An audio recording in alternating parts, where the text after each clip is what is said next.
Good morning, ladies and gentlemen. My name is James Johnson, and I am president of NC FIRE, North Carolinians for Immigration Reform and Enforcement. I'm here on behalf of over 6,000 North Carolina citizen members of our organization. I want you to be informed when you consider the Matricular Counselor ID card this morning. The Mexican Consulate in North Carolina holds numerous mobile events all over the state each month, at which they sell Matricular Counselor ID cards and Mexican passports. Some of these events are even held at our taxpayer-owned facilities such as high schools and college campuses. Thousands of individuals attend every one of these events to obtain these documents. The Consul General of Mexico will tell you of all the advantages these cards offer to the undocumented immigrant population in North Carolina.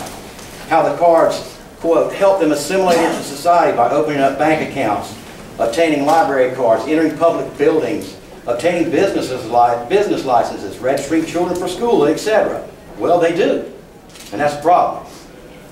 He will also tell you that the undocumented immigrants need these documents to be able to re-enter Mexico. Well, foreign nationals who are legally present in this country already have valid, unexpired documents, such as visas, green cards, and passports to re-enter their native country. This fact alone renders the sale and distribution of Matricular Counselor ID cards pointless and a danger to our national security. He will also tell you about all the new security features, quote unquote, that these cards have.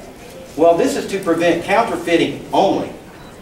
If these cards were issued under false pretenses to begin with, what good are the security features? I would encourage you to ask the Consul General what Mexican database is used to verify the identity of the person applying for the card in the first place. I would also encourage you to ask the Consul General what criminal database is used to ensure that the person applying for the card is not wanted by U.S. or Mexican authorities. Our organization has observed the distribution process of these ID cards on numerous occasions, and here's how it works.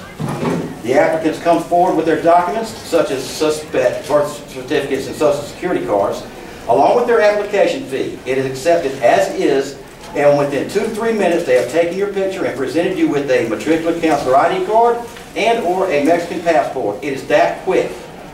No checks are done, and at most of these events, there is even a table at the end of the line where the applicant can immediately register to vote in North Carolina elections. We have that on videotape.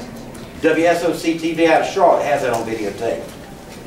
These cards can also imperil our law enforcement officers by concealing the true identity of the person they encounter. Alamance County Sheriff's Department spokesman Randy Jones was quoted by the Alamance News as saying, quote, "I have never been in contact with an illegal alien using their correct name. Seldom do they use their correct address. I have personally witnessed people with 5 IDs on their person with their photograph and 5 different names with 5 different addresses. You can totally thwart the system," unquote. If you are in this country and in the state legally, you already have valid identification. So what is the purpose of distributing these documents? Well, according to Kevin O'Neill of the Migration Policy Institute, the main reason for the card is to, quote, "document the undocumented because they are less likely to have passports, green cards, and other forms of identification." Mr. Johnson, I will have to ask you to wrap up. I got one last thing. Fault because I did not make clear that we needed to limit these comments to 3 minutes. It's just for these reasons that we strongly urge you to remove the quasi-legal status of the illegal aliens in North Carolina by this card.